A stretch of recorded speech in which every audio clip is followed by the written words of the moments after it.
Welcome into the Rewind Sports Network on KSLSports.com. As always, presented by Heidemann & Associates. Alex Napolis, Brian Brown. We're in Eagle Mountain for this Region 7 matchup between the Orem Tigers and the Cedar Valley Aviators. Brian, Week 8, only 2 weeks left, 3 including this one. The region really shaping up. Orem and Timpview and Springville fighting for that top of the region. Orem tonight has a good chance to walk out of here with the win against Cedar Valley.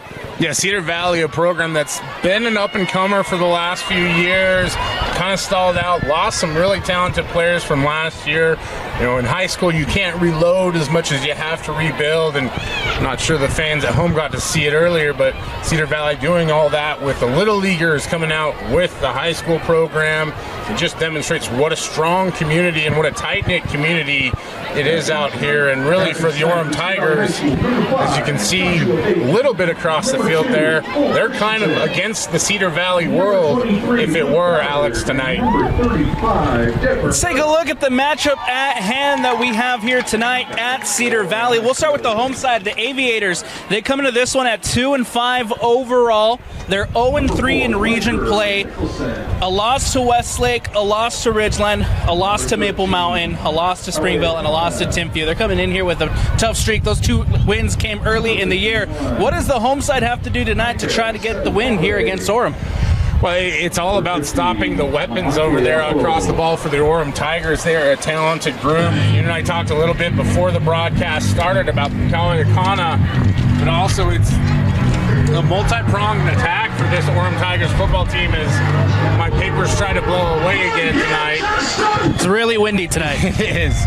We're going to have another fun one, but there is a lot of depth and talent on this Orem Tigers roster. It's the first time you and I have gotten to call a Tigers game. I know they've been on Rewind a lot this season, but I am looking forward to a lot of different performances. And like I said, Kawakana is a big one. A lot of talented players on here.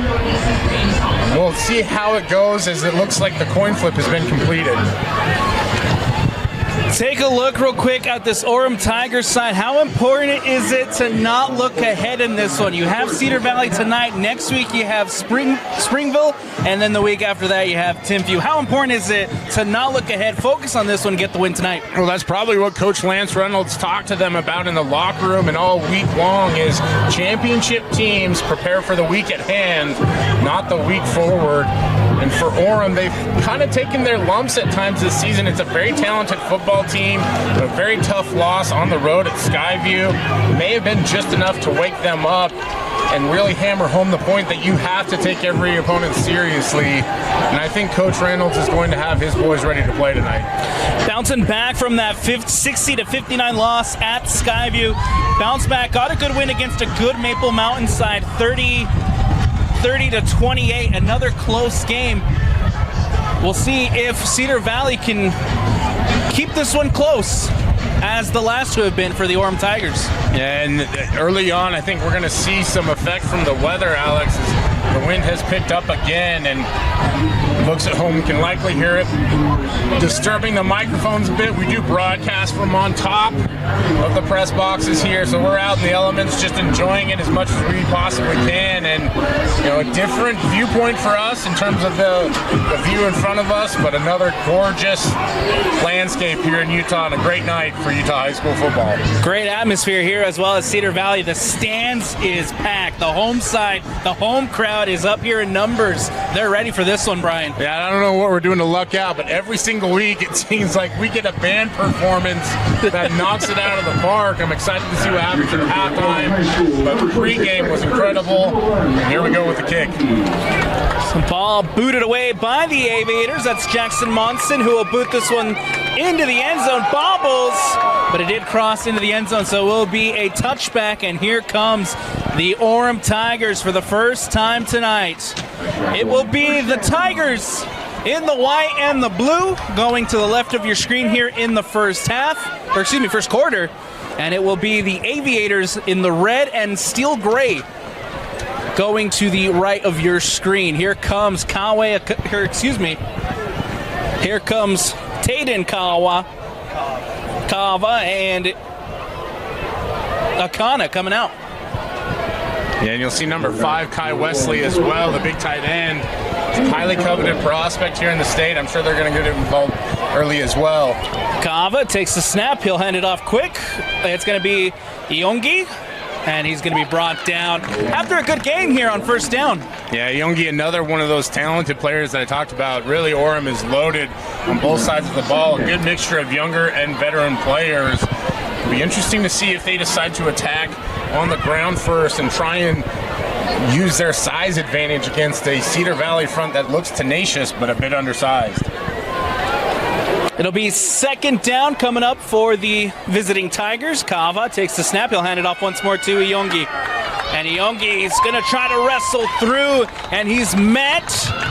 Not much of a gain. There may be one for the Orem Tigers, but either way, it will bring up third down. But you love the fight early on from Cedar Valley, right? They're taking on blocks and a little bit of extra action in the backfield on that one. I don't know that you need to get too tricky with a lot of the actions, and then that is part of what Orem likes to do, obviously, but sometimes it's just that direct handoff that makes the biggest difference.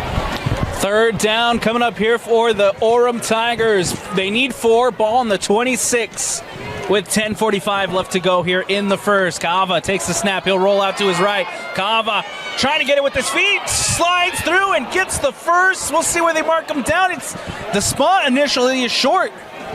Yeah, it looked like where he might have began his slide, or at least started the action of it, was short, but I think where the ball was when he actually hit the ground was just enough for a first down, Alex, and they'll move those chains, and it's a big pickup for Kava and the Orem Tigers. First down coming up here for the Orem side. Again, in the white and the blue helmets. Kava, 2 lined up in the backfields, sends one in motion. Takes the snap. Kava, pitch out to Iongi. And Iongi has time and space. Cuts out to his left. Takes it up past the 50, to the 40, to the 30. And Iongi, he's going to take it all the way. Orem, touchdown. Well, I said sometimes all it takes is a simple handoff, but maybe a pitch will do. As you see, Iongi snatches the pitch, and he had nothing but green and alternating green grass in front of him. As this uniquely colored Cedar Valley field led him to pay dirt and a touchdown early on for the Orem Tigers. Fantastic pitch from Kava, and even better play from Iongi to find time and space. Here comes the PAT. It'll be Akana out there to take the PAT for Orem. The snap, the kick is up, and the kick is good. And so just like that, the Orem Tigers lead at 7-0. Yeah, good early strike for the Orem Tigers. For Cedar Valley, it was just that one moment where they couldn't contain both Kava and Iongi on the speed option, and that little bit of a throwback to Lance Reynolds' history. The Reynolds family deeply entrenched in BYU lore. Just an old school speed option there. And the Tigers able to take it the distance for the big score. A 70-yard touchdown on that one. Impressive early strike. Talk about Lance Reynolds there, Brian. This is his second year as the head coach of the Orem Tigers, and what a bounce back it's been for this Orem side. Last year finished 5-7. Now we're talking about an Orem Tigers side that's 6-1 and contending for that Region 7 title. Yeah, this is a program that's had a lot of success in recent years, bounced around from different divisions and classifications, and seems like they've found a good home here out in the region, being able to compete. A lot of the local Utah County schools obviously coming out here to Cedar Valley and Eagle Mountain, and that's a great early start to this game for the Tigers. And for Cedar Valley, it's just one play, right? You get the ball back here on offense and an opportunity to try and match that score early on. Akana, that ball just will not stay. It falls again. The wind is starting to die down. And now here comes Akana. Akana will boot this one away. And it'll go into the end zone and out for a touchback, and we'll have our chance to see Cole Christensen and this offense for the first time tonight. Yeah, rare you see a line drive take its first bounce deep into the end zone, but that's the nature of the win tonight. Settle down just enough to where it's not disrupting everything, but something to monitor as Cedar Valley will be playing into the wind, going from north to south here as you watch on your TV screen. For this offense, they need to come out and set a tone early on. Coach Zabriskie and his staff, they've been known to really try and establish in the ground game. We'll see if that happens tonight. So it'll be the junior Landon Johnson trotting out here to lead Cedar Valley. As Johnson says his receivers in motion. 2 lined up on each side. Another motion. Johnson will take the snap. He'll drop back. The pressure's coming. Dumps it off, and it's caught by Laws. Laws trying to cut up and is met by a swarm of Tigers. But great job there, pursuit by this Tiger defensive unit. And you see the ball get out to Aiden Laws. He's able to corral it, but just not able to pick up much yardage on the screen pass. Only 3 yards, but again, first down, keeps you on schedule, keeps everything in the playbook. And for the Aviators, now it gives them an opportunity to come back and try something different, maybe in the run game, or maybe another short pass out in the flat. We'll see what they do here.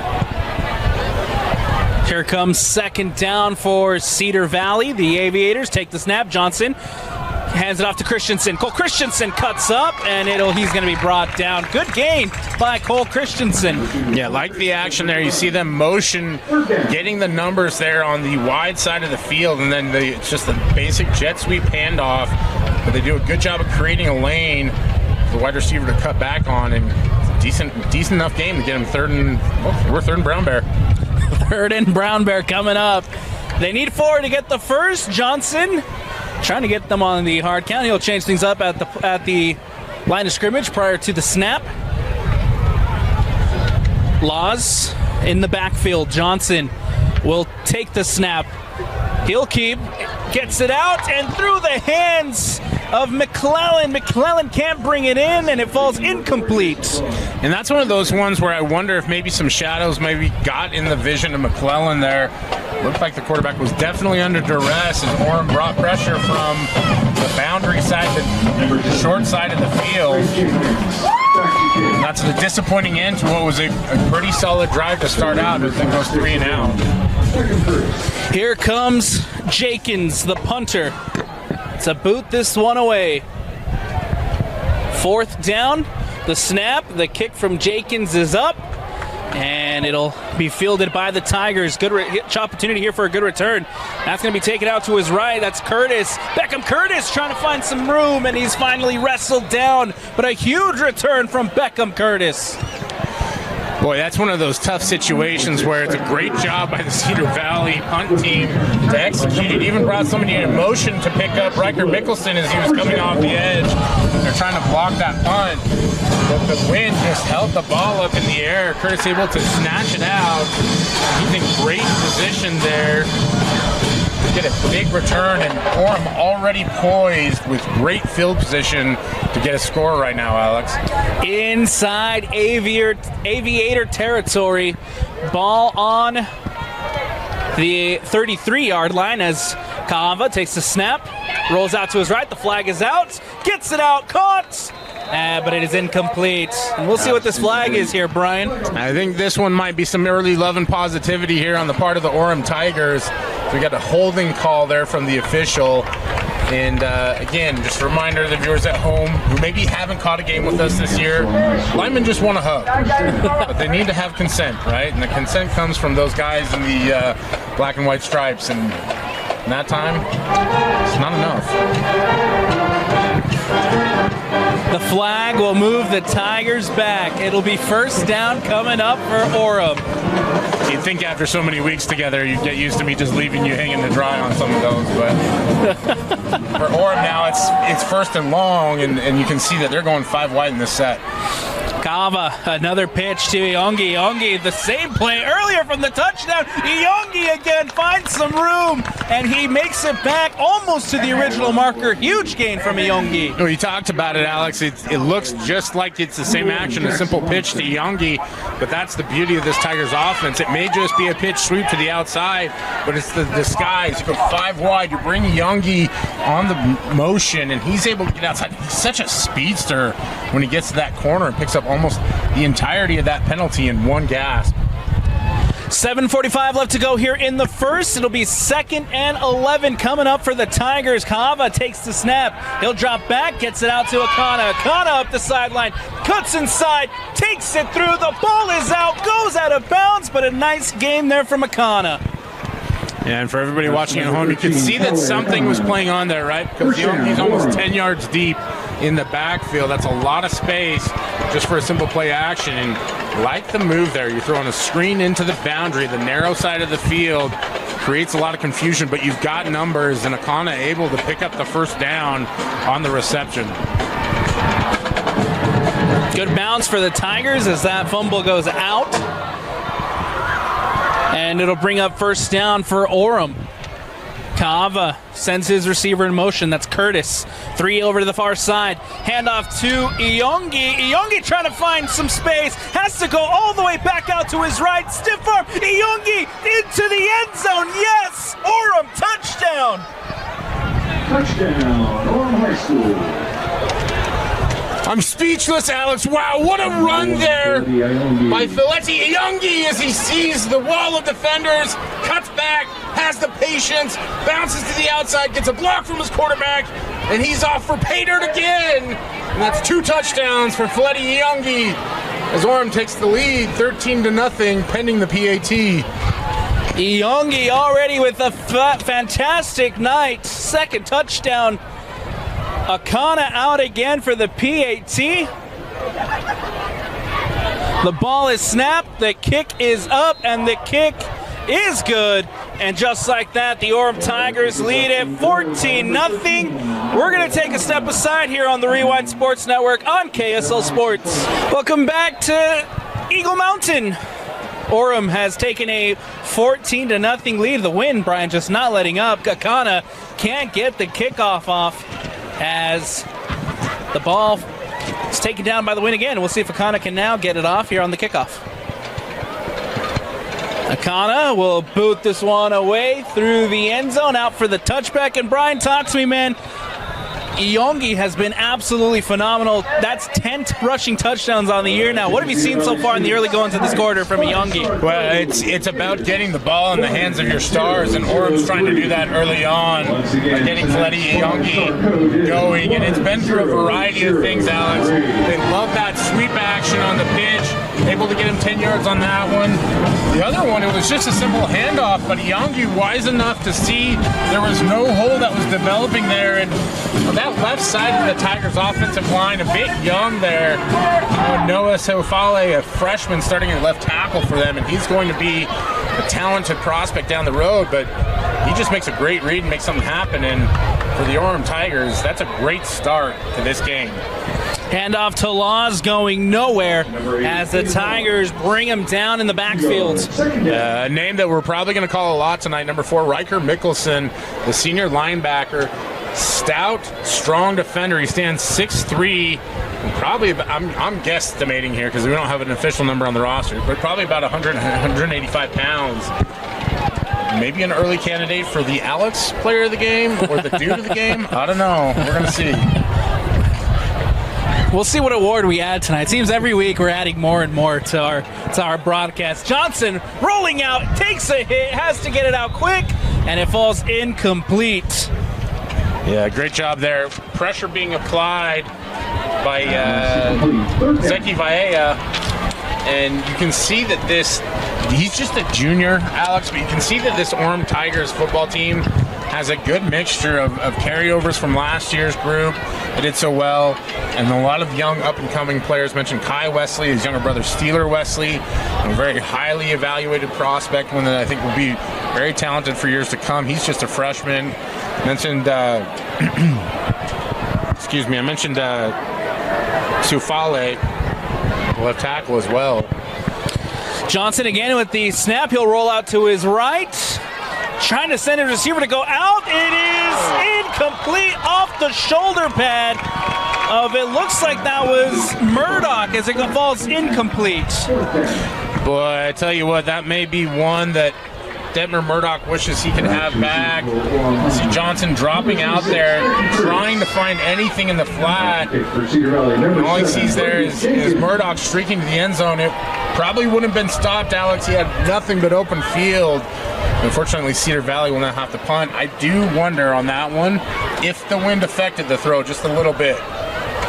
Jenkins able to get the punt off. Curtis bobbles. He has to jump on it to make sure that the Aviators couldn't get on top, and it'll be Orem ball.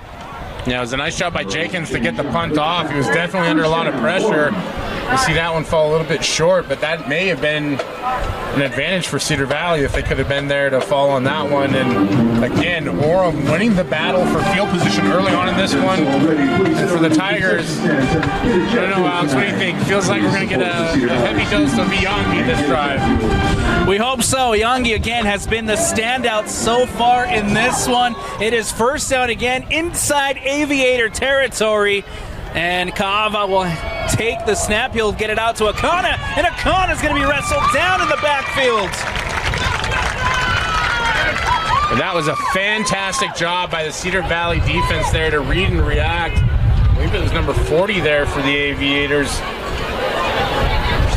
And number 7 was the made the tackle. So Braden Jenkins again coming down from his safety position. But number 40 out there, Amari Alabi Sama, joining in on the fun. And that's really what you like to see, Alex, is that team defense where everybody's flying to the football to make the stop. Good start for the Aviators defense, pushing the Tigers back. It'll be second down coming up now for Orem. Kaava will drop back, gets it up over, looking out to his right, and it falls incomplete.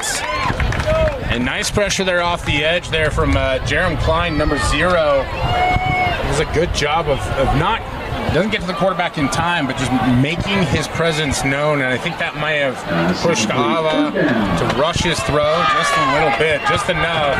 That one falls incomplete. Third down coming up now for the Orem Tigers. 3 receivers lined up to the near side as they look to convert. They need 14 for the first down. Kaava will take the snap. He'll drop back. The pressure's coming. Steps up in the pocket. Get it out, and it's into the end zone and dropped. There's so much to break down on that one, Alex. It's just a great job there by Kaava in the pocket. His presence is masterful as he breaks the pressure. Sees a wide open receiver streaking down the field. I love the decision because he had 2 options there. Open receiver, open field. And he throws a beautiful ball. That one just kissed a little bit too much by the wind, and it falls incomplete. For that one, it's a huge, huge stop for the Cedar Valley Aviators. Great defensive effort from Cedar Valley. They force the 4th down. Akana now out here to punt it away. There's the snap. Akana with the boots. The ball will go into the end zone and out for a touchback, and we'll have another chance to see this Aviators offense trot out for their 3rd drive of the game.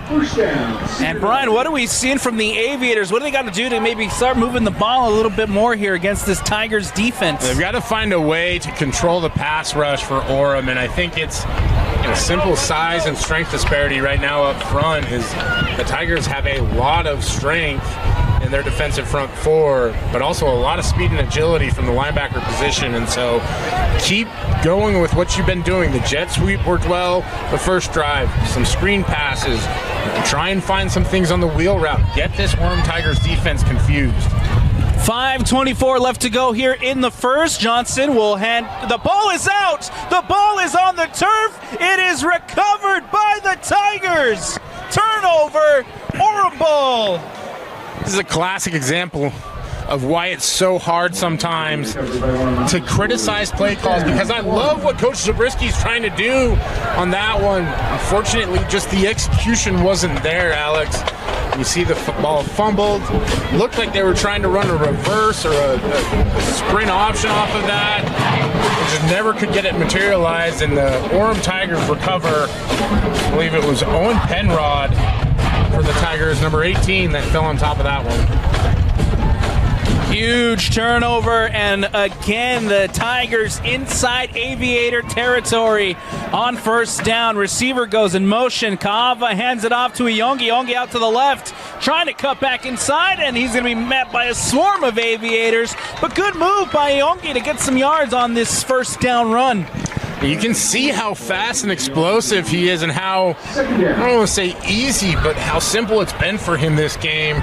He actually outruns his blockade there and had to wait a second for the rest of his blockers to catch up. And I don't think I'm telling anyone at home something they don't already know, that running backs are typically faster than O-linemen in the game of football, and you can just tell how explosive a player he is.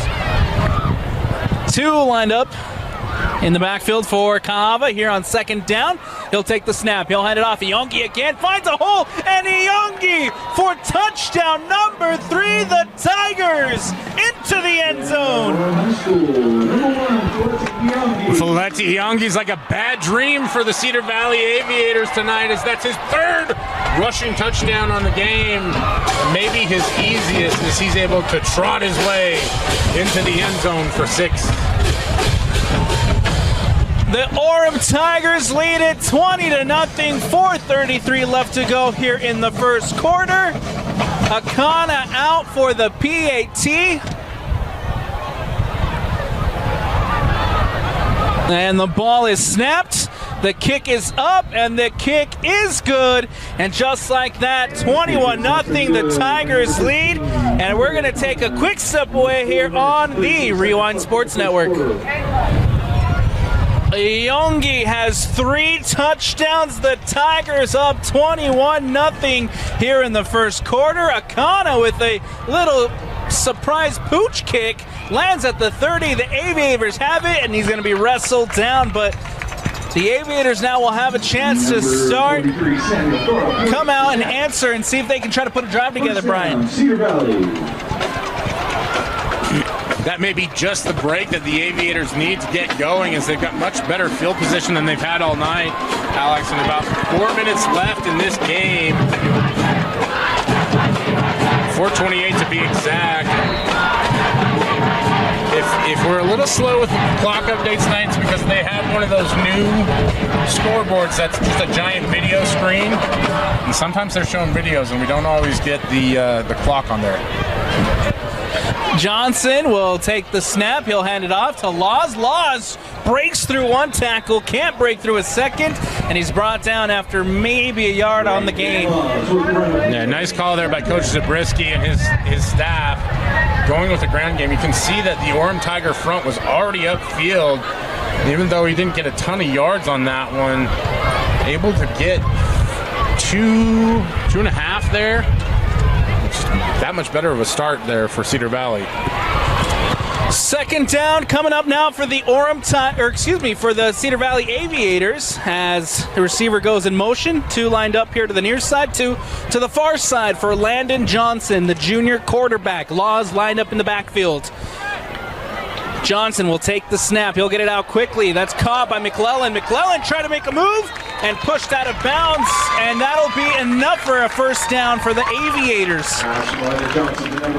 Again, another nice call there from Coach Zabriskie and his staff. You can see the defender creeping up from Orem. They're bringing all sorts of pressure from the inside.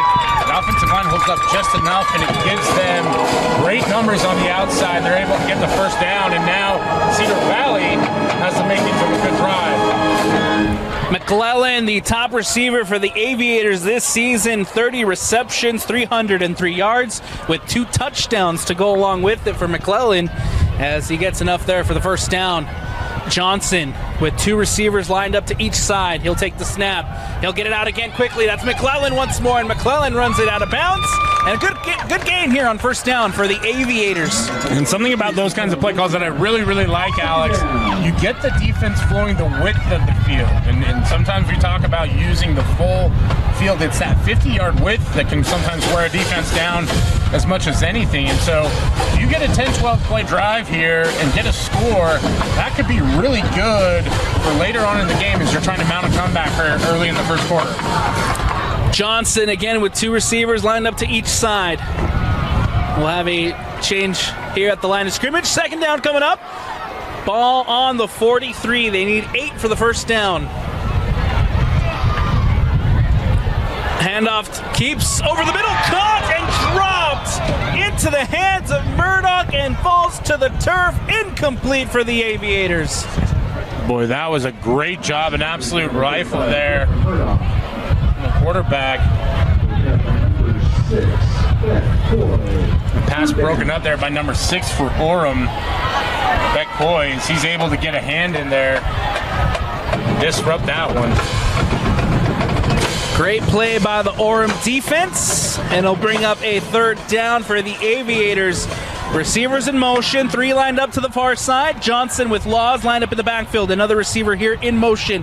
Johnson will now take the snap. He'll drop back. The pressure's coming. Gets it off on the screen to Laws. Laws trying to find some space, and he finds it out to his right.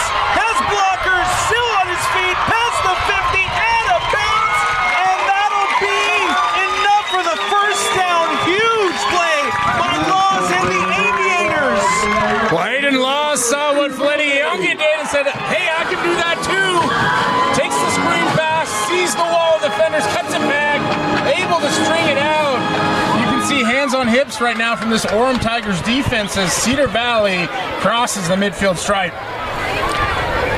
Now in Tiger territory on first down. Johnson and this offense are moving down the field.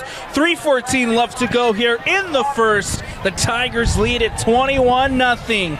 Johnson will take the snap. He'll drop back out quickly to McClellan. McClellan straight out of bounds and gets 5 on the catch. And it's a good call again from the Cedar Valley Aviators squad as they're able to get a pass out quickly to the sideline. And for Orem, they may have to start pressing their corners just a little bit as Riker Middleton was coming in with a full head of steam.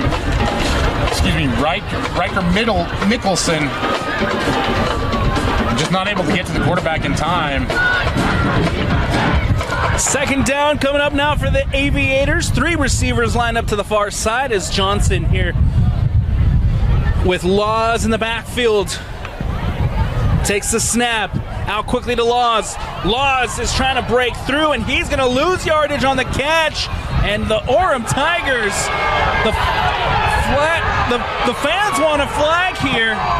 Nothing coming out, and that was Riker Mickelson again making a play. Yeah, it was, and I understand where their fans are coming from. They see some momentum, and then that play gets stopped, and so they want that momentum back somehow, maybe a penalty. But really, I think on that one, you see a great example of what Cedar Valley's trying to do. They've got a bunch to the wide side of the field, the top of your screen, and so they're trying to get those Orem Tiger defenders spread out, right? Because they don't know which way the routes are coming off of that bunch. Throw a nice little swing pass out there. They could have just gotten to the outside rather than cutting it back in. Probably get more positive yardage on that one. Instead, it's a loss, and now it's 3rd and long. It's a big loss here for the home side. It's 3rd and 14. They were on 2nd and 5. Almost a 10-yard loss on that one, and now we'll have a timeout taken by the Cedar Valley Aviators, Brian. And you know what? We'll take one as well here on the Rewind Sports Network. Welcome back to Eagle Mountain, Utah. The Aviators here on 3rd and 14. Ball on the 48. They trail at 21-0. Johnson will take the snap, looking to throw. Gets it out quick, and it's caught, brought in by Pearson. And Pearson's going to be pushed out of bounds and out. It'll be short of the first-yard gain, but we'll see what the Aviators decide to do here on 4th down. Yeah, I don't hate it if you go for it here on 4th and about 3, and I don't want to overlook the play there. Reckon Pearson, number 13, only 5'8", but a speedy wide receiver, makes it tough catch catch out there in the flat and fights for a few extra yards. And, you know, if we've seen anything on this drive for Cedar Valley, it's that they can get 4 or 5 yards here. And the offense will stay out there. Johnson and his troops on 4th down. They need 4. 3 receivers lined up to the far side. A fake snap to Laws, and Laws gets it, and a first down. Brian, even I didn't see that one coming. Well, he may not win any MVP awards, but Jace McClellan absolutely won an Emmy or an Oscar for his performance of what's the call, Coach? Distracts the Orem Tigers, and they're able to get the first down. Just a great job. Love the call. And a big pickup by Aiden Laws for a Cedar Valley first down. The trickery, the dark arts from the Cedar Valley. We love it. The trickeration. First down coming up now for the Aviators. 1st and 10, ball on the 37 in Tiger territory. Johnson and his have 10, have 9. And Johnson will now get the snap. He'll get it out quick, and it comes off the hands of McClellan. Yeah, and that was a tight window there. As number 22, Dylan Dye, right in the lane there. And Johnson gets away with one a little bit there, as he's got a really strong arm and tries to just zip it in there on the slant. It's a very tight window. And thankfully for the Aviators, it falls incomplete rather than being intercepted. But, you know, nevertheless, they've done a great job on this drive, really sustaining it. Good response for the Aviators after going down early. Johnson will take the snap. He'll hand it off to Laws. Laws trying to barrel through the middle, and he's going to be brought down after about 2 on the gain here from Laws. We talked about it at the start of this drive, Alex, that the more plays, the more flow you get going sideline to sideline, the big guys up front start to get tired. Seeing hands on hips. But also, look at the push from the offensive line. They get 3 or 4 more yards on that one. I'll be honest, Aiden Laws was a shoestring away from breaking that for way more yards. It will bring up a 3rd down, an important 3rd down here for the Aviators, as Johnson and Laws lined up 3 receivers out to the far side. Johnson looking that way, and it's through the hands and falls incomplete, intended for number 23, Luke Ballard, and it hits the turf. Well, it went through Luke Ballard's hands, but it paused for a second. It was almost like it found a home with Luke. It was just like, I think I'll stay here, but just so much strength there from Johnson in the quarterback position, and just not able to reel that one in, and almost completed, almost intercepted, did everything, but he caught. And it'll bring up another big 4th down decision for the Aviators. Moving down the ball, moving the ball down the field pretty well, but another big 4th down decision coming up. Johnson and his troops now take line up. And we'll see what Professor Zabriskie has in up his sleeve. Johnson will take the snap. He gets it out quick, and that one caught by Murdoch. Murdoch escapes the first challenge. Tries to break through the second, but then a swarm of Tigers coming through. It'll be a turnover on downs. Yeah, and what do you know? Riker Mickelson there right from the get-go, able to get initial pause there on Murdoch, and does a great job of escaping the one tackle. Just so much pressure there from the Orem Tigers defense, but I think this is a difference for Cedar Valley, as those guys will come to the sideline. That was 4th down. But as the offense comes to the sideline on that one, Alex, there's a lot more confidence, especially for those big guys up front, because they held firm on that. They could have probably thrown something a little deeper downfield. Kava, hand up the middle. It's run up the middle by number 9, Oliver Bills, with a good run there. And that's enough for a first down, Tigers. And I'm shaking my head up here in the booth, because now the problem is that Cedar Valley's giving the ball back to this Orem Tigers offense, and it is an explosive unit. You know, you thought you had things kind of settled down with Youngie on the sideline, and Oliver Bills comes in. You can see his speed right there at the point of attack. Great run from the junior as Kavas drops back, steps out to the right, escapes the pocket, the pressure coming, and it falls incomplete.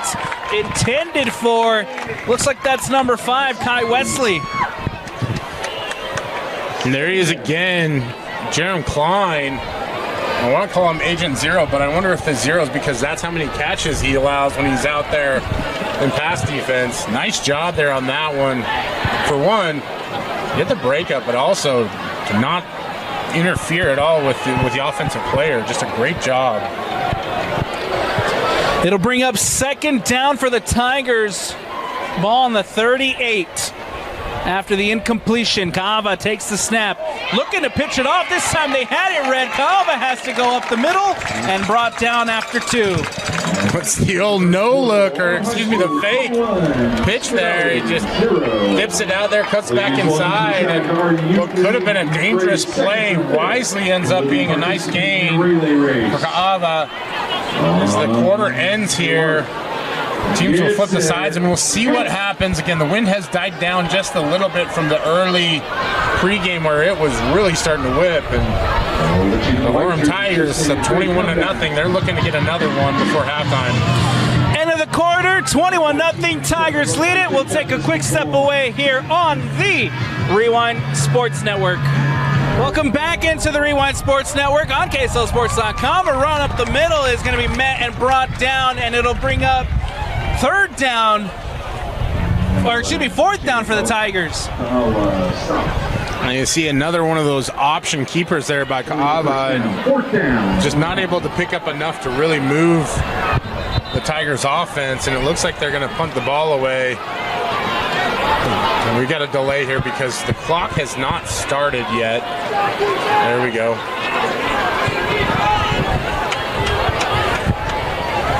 So we're going to run the clock here a little bit, as, like Brian mentioned, the clock did not restart here at the stadium. Now we have the clock set, and we'll have a punt situation here for the Orem Tigers. Akana will boot this one away. And this one will take a bounce, a lucky bounce for the Aviators. Comes back, and it'll die at the 45. Good bounce for Cedar Valley. And this will be an interesting adjustment for Akana because he's a power kicker. So those big, high punts are really his staple of his game. And that when it gets caught up in the breeze, not only that, it just takes a terrible kick for the Tigers. Bounces back for the Aviators now. Again, good field position. You had a confident drive last time around. Didn't get points, but that could be just enough that they need to break through on this one. First down now coming up for the Cedar Valley Aviators as the receiver goes in motion. And we'll have a change here at the line of scrimmage again for Johnson and his offense. Johnson will take the snap. He drops back. He's looking to go deep, and it is overthrown and incomplete, but Landon Johnson showing off the arm there. And it was decent coverage over there by the corner. Not a lot of space, but just overthrows his receiver. And Alex, you mentioned it was a big throw. Johnson has a live arm. There's a lot of talent in his arm. I'm not surprised that we're able to see that one. I think now the adjustment is you're throwing with the wind, right? That's at any level. That takes a lot to adjust to, but especially at the high school level. But I would look for the Aviators to continue trying to throw the ball just a little bit deeper now that they're not dealing with the element as much. Second down now coming up for Cedar Valley as Johnson takes the snap. He drops back, gets it out, looking for Pearson. And again, it goes over the hands of Pearson and out of bounds. Incomplete for Cedar Valley. And Will Rasmussen bearing down for the Orem Tigers on that one. Wonder if maybe Pearson heard the footsteps just a little bit. Not able, although he was contorting pretty good on that one, trying to reel it in. So now, unfortunately for the Aviators, 3rd and long. We've seen them risk it before on 4th down. I don't know if you want to necessarily do that at the position that they're on in the field right now. Empty backfield coming up for Landon Johnson. Laws now goes into the backfield. 3rd down and 10. They need 10 to get the first. Aviators. The pressure coming. Johnson will roll out to his right. It's caught and pushed out of bounds, but a big catch catch for Cedar Valley, and that should be enough for a first. That is going to be a first down. Multiple players to highlight. A great job by the offensive lineman there. He could have reached out and hugged somebody, but he didn't. Laid off, allowed Johnson to roll out. He pays the price on the throw, but the end result is a first down. And I tell you what, Alex, I can promise you, first downs, that pain doesn't hurt nearly as bad as it does on fourth down. Big catch made there by Pearson. On third down, we'll have a first down coming up here for the Cedar Valley Aviators with 10:57 left to go in the second quarter. Johnson will drop back, rolls out to his right, looking to go deep again, and it is tipped and incomplete, intended for Murdoch. I believe that was Coy out there to make the play. Yeah, it sure was. Beck Coy does a nice job of tipping the ball, and Murdoch almost had another chance to catch it. And again, talk about the adjustment, right? The weather plays a factor, especially this wind, and it's kind of swirly right now, Alex. It's going back and forth and just makes it that much harder to complete throws, even though you are throwing with the wind. Big play by Coy. If Coy doesn't get his hands up there, Murdoch has a really good shot of bringing that one in. Instead, we'll have a second down. A lot of pass plays here early on for Cedar Valley. I wonder if they look to go back to the run game. As he hands it off to Laws. Laws will break out to his right, and it brought down. Good gain by Laws here on second down. Well, I'm not going to try and claim Tony Romo levels of fame, but every now and then that football sense just starts tingling. And you know, former offensive lineman, I always know when it's time to go back to the run game, and you see him pick up 3 to 4 yards there. Puts him in third and a little longer, but this is still manageable, and they've been able to convert well on third down already this drive. Third down coming up again. Johnson will take the snap. Receiver in motion. 3 lined up to the near side. Pearson gets it out quick. He has a blocker. Pearson trying to get past. It looks like that's Mickelson and can't get the first down, but a huge gain from Pearson here on third. I don't know if you can get anything past Riker Mickelson. He's been everywhere on the field tonight. Great completion there. I love what Coach Zabriskie and his staff does, how they use motion in this offense, and they're up ready to go for it here on fourth down and about 3, Alex. Johnson getting ready to take the snap. Fourth down play, a big fourth down coming up here for the Aviators. Looking to extend the drive. Laws will go out to the far side. Tie formation here as Johnson will take the snap. He'll roll out to his right. The pressure's coming, has to get it out. Caught and steps out of bounds. A huge completion made by Dastrup. This is just a clinic now from Coach Zabriskie and his staff. You see them motion to an empty set, right? So you're already stressing that Tigers secondary. And you run a nice flat route, get Johnson rolling out. He's able to elude the initial defender on the outside, so it gives him 2 options. He can either throw it or he can run it. And he rifles that one in there for the first down, and confidence makes such a difference in the high school level. I cannot preach that enough. At any level in football, really. Johnson again on first will take the snap out to Laws. Laws trying to get it back to the original line of scrimmage, and he's going to be wrestled down. Who else? Riker Mickelson there with the tackle. I lay all that praise, and then you have to think about, do we run a play against Riker Mickelson's side or not? He's just been fantastic tonight, and another great job of avoiding. They had numbers on the screen. They had blockers out there. They're able to suck the defenders outfield. But Riker Mickelson is just incredible. He's got great wingspan, too, and makes the tackle. And I need to stop just drooling up here in the booth over his play. Early candidate for due to the game. Yes. Absolutely. Second down coming up for the Cedar Valley Aviators. As that ball takes a snap, Johnson gets it out quick. It's Dastrup with another catch. Dastrup making a move, passes the Orem Tigers up the sideline and brought down by the tip of the shoelace. Huge play by the Cedar Valley Aviators. They found something that's worked with that little slip screen to the wide side of the field, and a lot of it is just that arm talent from Johnson. There's pressure coming from all over the place, but he rifles it out there, and I use the word rifle on purpose because the ball really jumps out of his hand, especially on those wide. That's a 40-yard throw across the field like that. 8:45 left to go here. Johnson will take the snap. Hand off to Cole Christensen. Cole Christensen into the end zone. Touchdown, Aviators!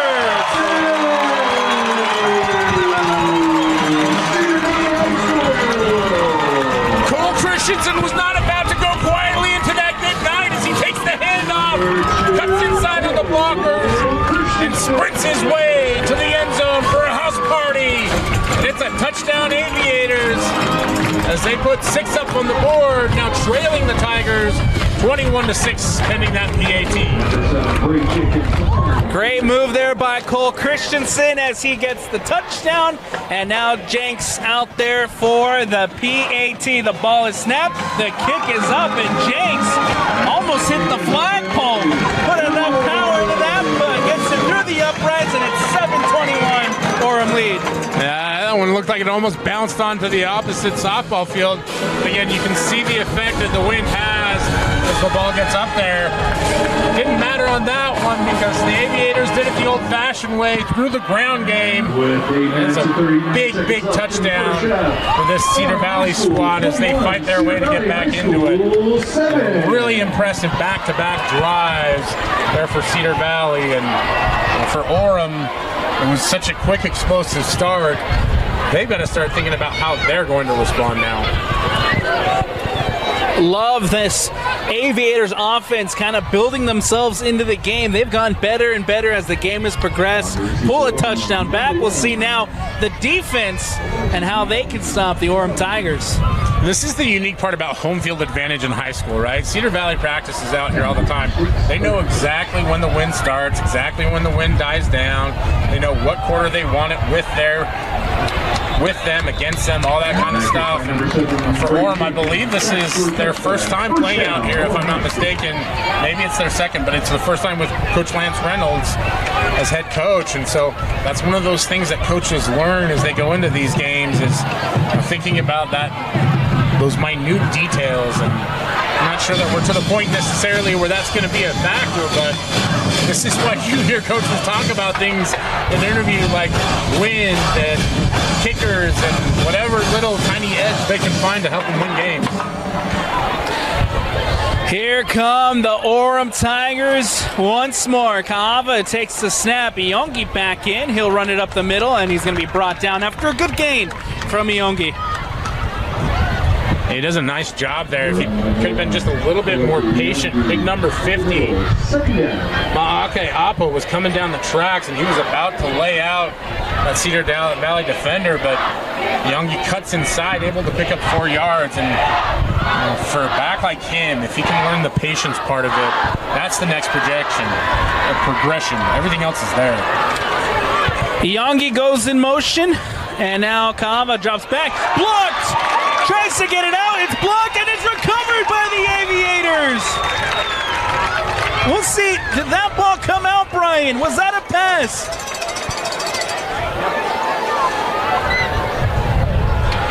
We'll see what officials say here, but to me that looked like his arm was going forward, which that would, yep, it is, okay. So one of those plays where they decide to let the play out, and then once everything has been settled, just confirm with one another. It was a forward pass, it's tipped, knocked down.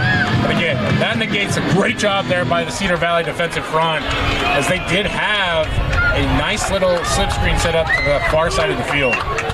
Great defensive play from the Aviators. Can they do it again? That one out quick to Akana, and Akana out of bounds and out. That's enough for a Tigers first down. Well, I tell you what, it's just such a luxury for Kaava back there to have so many different receivers and weapons to throw to. See, being able to have Iongi in the option game, being able to throw to Akana. You haven't even heard Kai Wesley's name called. You see big number 5 on the near side of the field here. He's another weapon. Haven't even had to use him yet to this point. First down now for the Orem Tigers.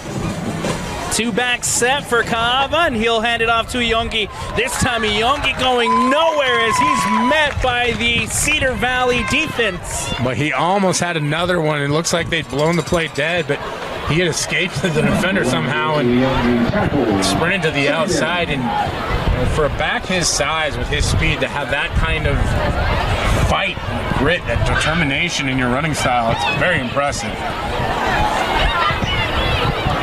Great night so far from the senior running back, as it'll bring up second down now for the Orem Tigers as Kaava will drop back. The pressure's coming. Gets it out, going deep, and it is caught! Caught by the Tigers! Akana with a huge catch! What a throw. Kaava throwing into the wind. It's basically a jump ball. I don't know how Akana came down with that one, but he pops right up with it. That's a first down. That's a huge play for this Orem Tigers offense. Akana making the play, a huge catch for Orem. It'll set him up inside, or I guess just outside the red zone. Here with the ball on the 21, the Tigers taking the snap, empty backfield. Kaava gets it out quick. It's Iyongi. Iyongi cuts inside, cuts outside, and Iyongi into the end zone. That's touchdown number 4 for Iyongi. Foleti Iyongi is leaving no doubt on this one as he takes the pass reception on the screenplay, cuts inside the nice block there by number 71 Maui Tanada, and skirts into the end zone for 6. 3 on the ground, 1 through the air, and Iyongi having himself a night. The Tigers up 27-7 pending the PAT.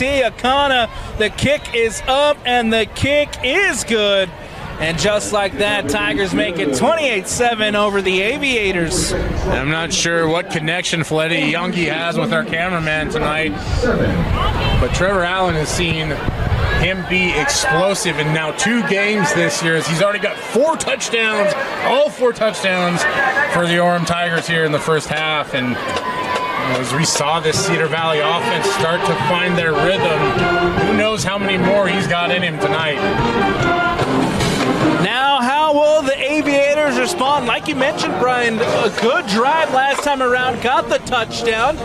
We'll see if they can do it again and keep this one, try to close the gap before they head to the break. I'm sorry for everybody at home. You're going to get sick of me talking about the win, but it is going to adjust how Orem has done things on the kickoff. Before, Akana could barely keep the ball upright. Now he's kicking into that wind. I mentioned that he is a big, powerful kicker, so that ball flies high. It will get held up in that wind. How does that affect things? Do you maybe look to squib it here, or does that possibly interfere with catching the ball if you're Cedar Valley? Akana to boot this one away, and as he's running up, the ball comes down.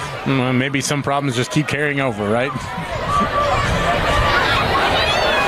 We'll try it again as Akana now steps up, boots this one away. This one's a low driven kick, and it'll bounce into the end zone and out for a touchback. Wow, boy, that was a really close one, as it looked like it was almost going out of bounds. Part of the reasons why the Aviator offensive player there let it go, it looked like it was Laws there that was trying to scoop that one up. I believe Aiden Laws was the one who was going to return it.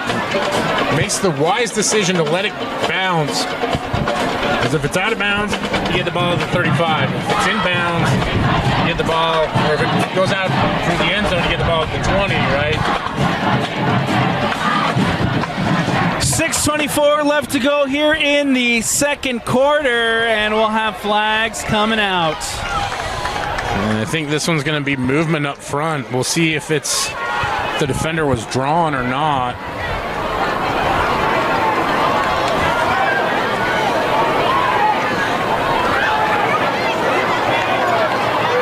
This is one of those plays where you realize just how much ground the officials cover at the high school level.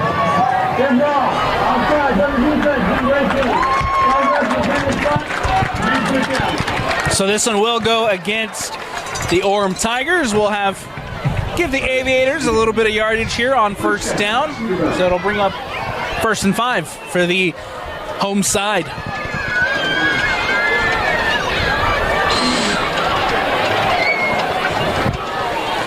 .6:24 again left to go here in the second quarter. Orem leads it 28-7. Johnson will drop back, gets it out quick. McClellan with the catch. McClellan trying to find some extra yardage, and McClellan with the first down. I want to give these Cedar Valley wide receivers a lot of credit. They've showed no fear tonight, taking on every single one of those Orem defenders and fighting those extra yards. That when McClellan picks up the first down after the offsides, now all of a sudden you get that much more breathing room if you're the Cedar Valley offense. Empty backfield as Laws goes in motion, now lines up in the backfield. Here comes Johnson with 3 receivers lined up to the far side. McClellan, the lone receiver, here to the near side. And now Johnson will take the snap. He'll drop back, gets it out quick. Caught and brought down, and after a good gain, maybe 4 on the catch, I believe that was Murdoch. Excuse me, that's Pearson. Yeah. Nice job by Pearson. He loves to go in the midst of that defense. He's only 5'8", Alex. Does a great job of finding the holes and able to reel that one in. And nice 5-yard pickup, 4-yard pickup. Oh, we're gonna get another penalty here. Good gain by Cedar Valley, only to be negated by the flag. A false start here for the home side. We'll push them back, and we'll have 2nd and 11 instead of 2nd and 5.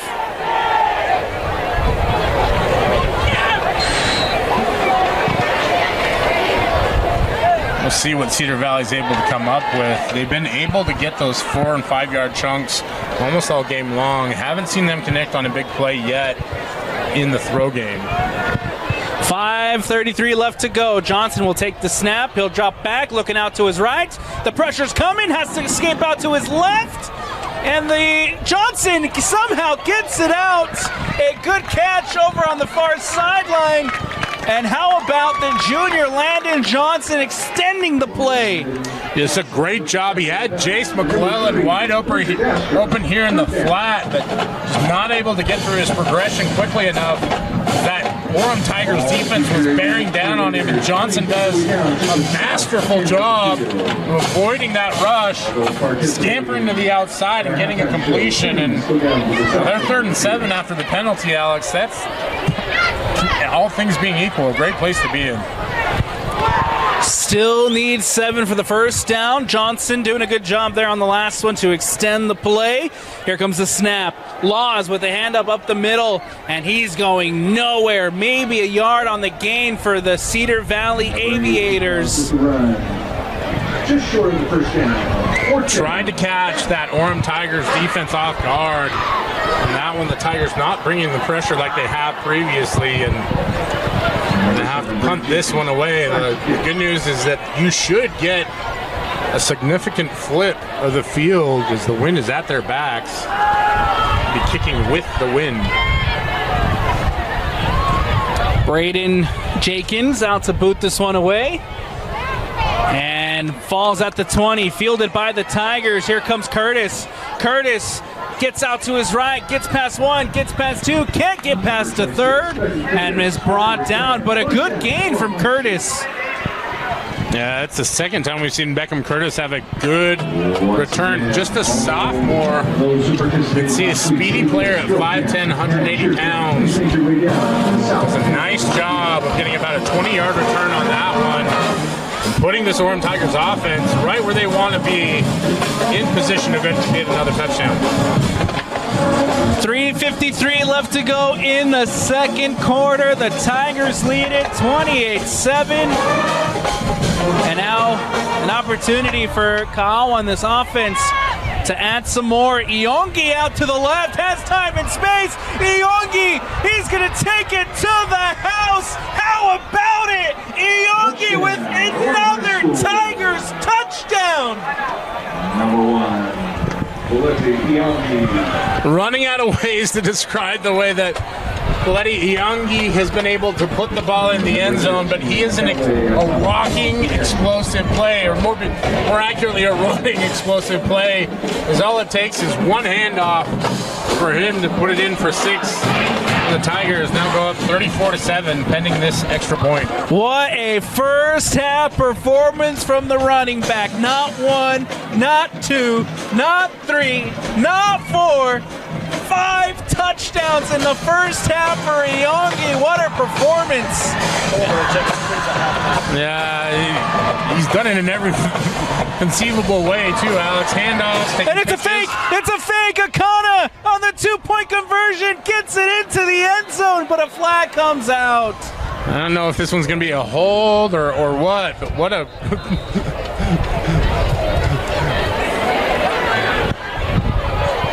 We'll let the officials sort this one out, but what a call there by Coach Reynolds and his staff. Caught us all sleeping with the fake there. What a call by Orem, and what execution. The fake snap just straight to Akana, and Akana, with all the time, finds that corner of the end zone, but unfortunately the flag comes out. We'll see what the final call is here. It does look like the officials are coming to confer with Coach Zabriskie over here. We'll see what it is.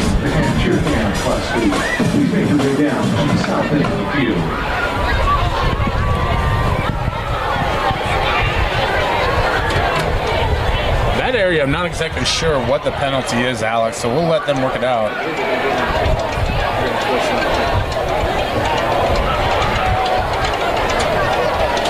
And we got a personal foul there. I think he wanted to say that it was unsportsmanlike conduct, and so they'll re-kick this one. I'm sure if that was an illegal hands to the face or what. We never got a secondary signal off of that one, but that's a big penalty on the PAT. Now it's going to put this one at about the 18-yard line. So Akana got 2, doesn't stand, and now Akana will have to kick it from a distance away on the PAT attempt. The ball is snapped, the kick is up, and Akana's kick is good. And so we'll have the 1 added on. 35-7, Tigers lead it. Brian, we'll take a break, and we'll be back with more action here on the Rewind Sports Network. Back into Cedar Valley as the Aviators trail 35-7 against the Orem Tigers. The Tigers boot this one away, caught just inside the 1. Laws tries to bring it out. It's a good, decent return here as we get past the 20, and a late flag comes out.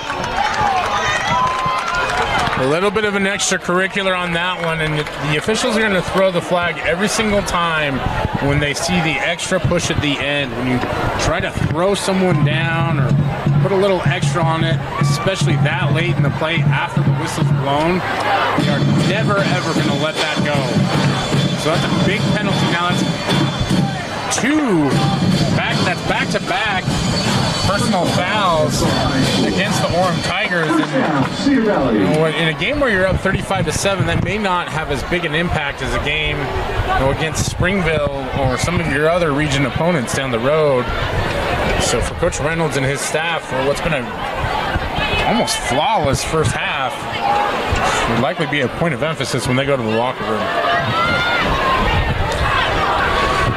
And another, as you mentioned, Brian, another personal foul will give some more yardage here to the to the Aviators, as they have 3:37 left on the clock to try to get something on the board, close down the gap before we head to the halftime break. It'll be 1st and 10, ball on the 41-yard line. Ball is snapped. Johnson drops back. Pressure coming. Escapes out to his left. Johnson gets it out. Caught. And Murdoch is pushed out of bounds, but Murdoch with the catch. A great job by Murdoch to secure the ball there. Even better job by Johnson. He's rolling out to his left. That's a really difficult throw to make. for a right-handed QB. He puts that one spot on the money. They're able to secure the catch and throw. And with 3:30 left on the clock, Alex, Cedar Valley already across the midfield stripe. This may be an opportunity for them to get one more score before half. First down coming up for the home side, as the people here at Cedar Valley get ready for the halftime festivities. A quick reverse into the hands of number 23, Luke Ballard, and he's going to be pushed out of bounds. Yeah, Luke Ballard took a shot there from Will Rasmussen at the end of that one, but the damage had already been done as Cedar Valley gets a big pickup there and another first down, and only takes 10 seconds off the clock. If they execute properly here, they may get a chance at another possession. Johnson will take the snap. He'll drop back out to his right, over the middle, and incomplete. Ball intended for, it looks like that's number 23, Luke Ballard again. I'm not sure if they just sped that one up a little bit too much, not able to connect on that one. It'll be a 2nd and 10, and we've seen Cedar Valley execute well in these longer downs here in the second quarter. It's been almost a different team entirely compared to all the miscues in the first half. Second down coming up for the Aviators. Murdoch in motion, takes the snap. Loss is met, and he's going to be brought down in the backfield for a loss. It was a nice job there by number 18, Owen Penrod, as he comes up field and able to make the tackle there. Aviators doing a good job moving the ball down the field. Now they're in a hole. It's 3rd and long coming up. 2:30 left to go here in the second quarter.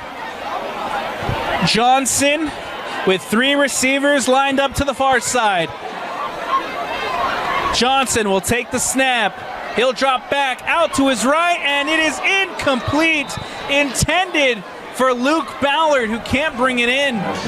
Yeah, a little gust of wind may have caught that one just enough to get it outside of Ballard's reach.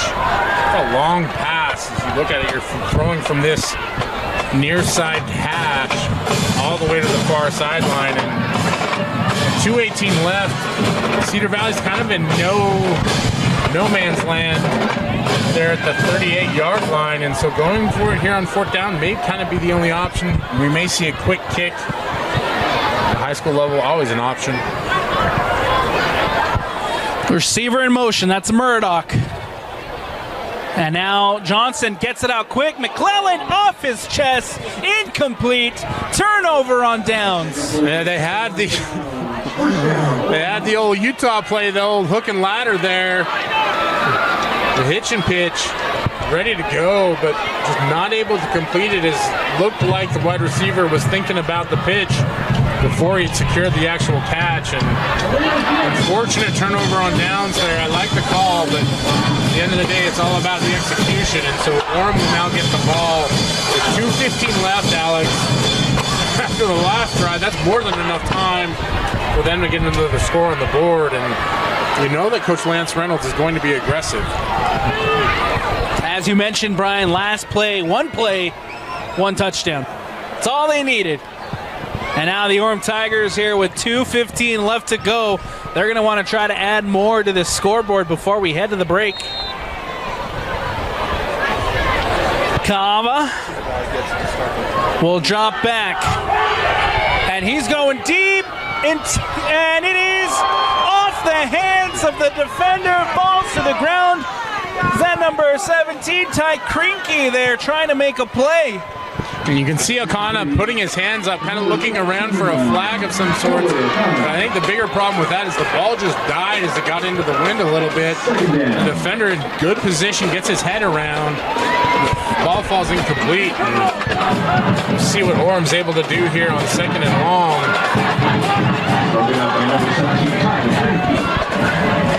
Last time Kava went for Akana deep. They were able to connect. This time it falls incomplete. The pressure coming, handoff, quick handoff there to Oliver Bills, but he's going nowhere. Yeah, tried to make it look like it was a little bit of a draw play, and Cedar Valley was not fooled. And this defense has done a good job. They've played their assignments. They've played up to everything they're supposed to do. The problem has just been Faleti Iongi. He's almost invincible out here tonight. A big third down coming up here for the Aviators as they look to get the ball back. Handoff to Iongi. Iongi out to his left, escapes the first one, still on his feet, keeps those legs churning, and finally brought down. Iongi trying to escape out to his left again. But it's just the sheer power in that one. We talked about his speed and his explosiveness. And that one, he's just dragging defenders and dragging his jersey out. That's just sheer effort and will for Faleti Iongi. He puts the Orem Tigers in position now with about a minute left to play in the half to convert here on fourth down, and they still have an opportunity to score after things were starting to look dark. The clock continues to tick away here in the second quarter. 50 seconds left, fourth down. Still Orem. They have to take a timeout. The play clock ran out. Timeout taken by the Tigers prior to the delay of game. And so with 42 seconds left, Orem on fourth down. Brian, we talk about Iongi. What have you seen from this Orem offense here in this first quarter that has made them so good and so explosive? But it's just how they use Faleti. They let him do a variety of different things. We saw him take a screen pass for one touchdown. We saw him in the speed option, and with Kaava at quarterback, that really gives you a dilemma if you're a defender. Do you take the quarterback who's the initial guy, or do you take the pitch? And so you're kind of darned if you do, darned if you don't. And that, combined with his ability, is why he's so fantastic. We've seen him take just a simple inside handoff, reverse field, escape tacklers, and score a touchdown. So after the timeout, Orem has rethought things. They're going to punt this one away, which, I guess if you're thinking about it, the bigger thing is you don't want to give Cedar Valley the ball there at the 45-yard line with less than a minute to go and an opportunity to score. And Akana with a fake. Akana trying to get past the 6, does, and he's pushed out of bounds. How about it? Akana with a fake. Oh, yeah, there's that too, right? That's the advantage of having an athlete the caliber of Kawa Akana out there doing your kicking and your punting. He's a legitimate threat to run, and you can see he picks up the first down almost with ease. He just steps out of bounds basically to stop the clock. This Orem Tigers offense will come back out here, and with 35 seconds to play, that's back-to-back fakes for Orem. They went for the fake 2-point conversion, fake PAT on the touchdown. Now the fake punts, a quick pass out, caught, brought down. It looks like that was Beck Coy with the catch. Yeah, shout out there to number 7, Braden Jenkins, the safety coming on from the backside here, able to tackle Kaava and bring him down, but not before the ball was away. And I really haven't talked a ton about Taden Kaava tonight. He is a big quarterback. 6'4", 200 pounds. We talked a lot about Johnson on the other side of the ball for Cedar Valley, but Kaava, big explosive athlete, strong, has great pocket presence. He's thrown a couple of real dimes out there as well. And we talk about this, it's just the list for this Orem Tigers offense just keeps adding up of ways that they can attack you. From an outsider and a guy who has bad takes, I think he's one of the best quarterbacks in 5A. You watch enough high school football to know the truth, to have a good opinion. I would agree. Here comes Kaava. The drop back, he goes out and caught by Akana. Akana Akana pushed. He's still on his feet. Finally pushed out of bounds, but Akana brings it in. And 26 seconds, excuse me. Wait, 20 seconds there. 20.6. We'll get it eventually. First down coming up here inside the red zone. Now for Kaava, and he's over the middle looking for Coy, and that's incomplete, or excuse me, intended for Iongi. And Kaava slow to get up, but now back on his feet. Yeah, he took kind of an awkward shot on that one. He almost got hit. Got hit right as he was releasing the ball, and I'm not sure what the debate is here amongst the officials. We had one that blew a late whistle. I'm not sure if there was a penalty or something that we missed. Looks like there was a flag, but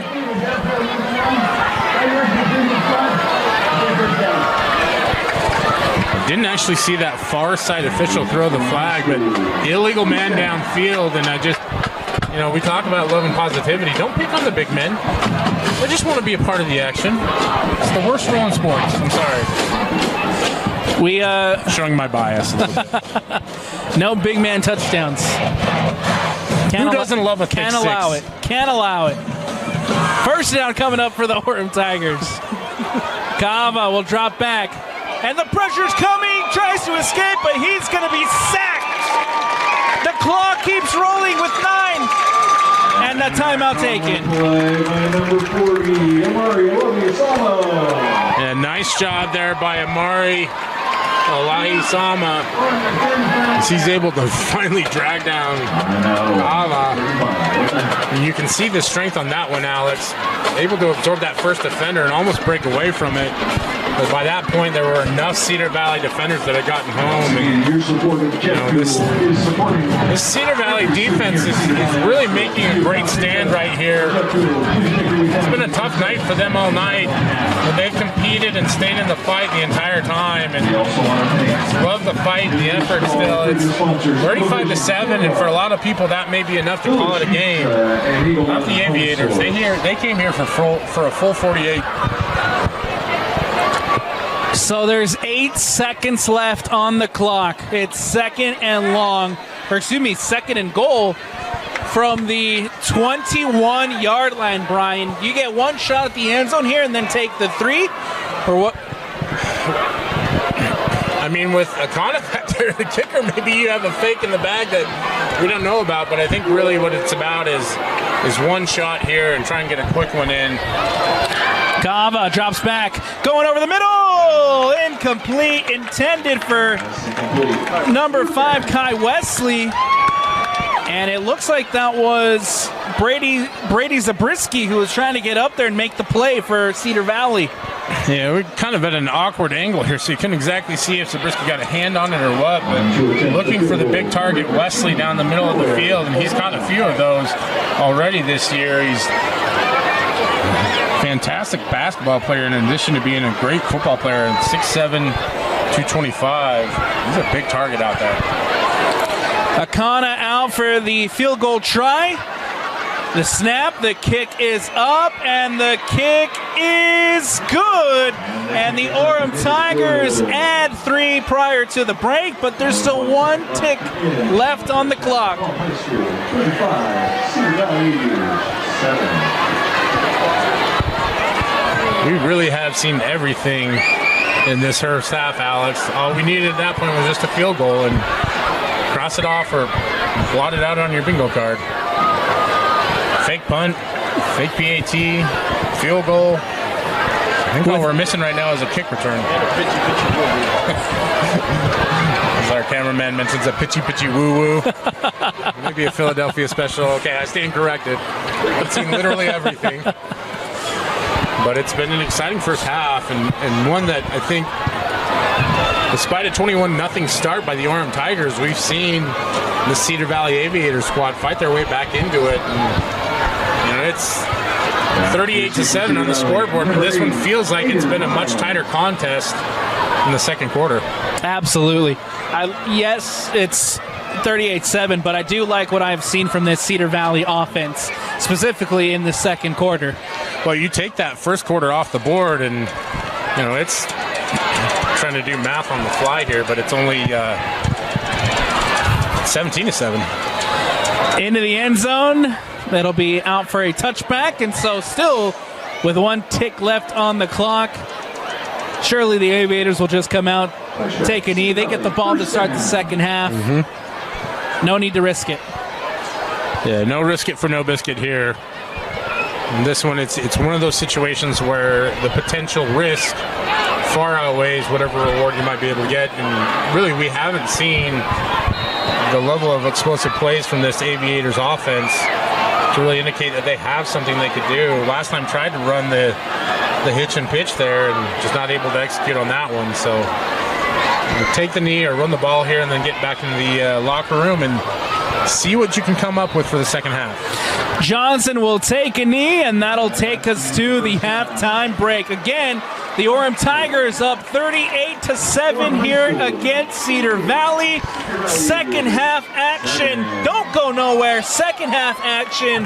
When we return, Alex Napoles, Brian Brown, it's the Rewind Sports Network on KSLSports.com.